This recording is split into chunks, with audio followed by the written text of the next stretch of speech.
Honor set'in gelmesine bir gün kala sizler için paylaşıyorum arkadaşlar. Hep birlikte izliyoruz. Ben çok beğendim. Sizlerin fikirleri nedir? İzledikten sonra lütfen siz de yorumlarda belirtin. Bu şekilde Ace 32'ye iki farklı renkli geliyor arkadaşlar.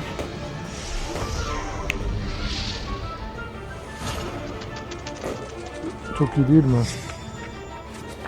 Ben kostüme de bayıldım, silaha da bayıldım. Araç deseni de idare eder.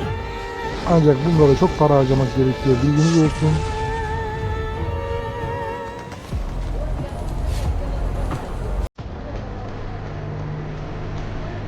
Of, şunun efekte bak, harika.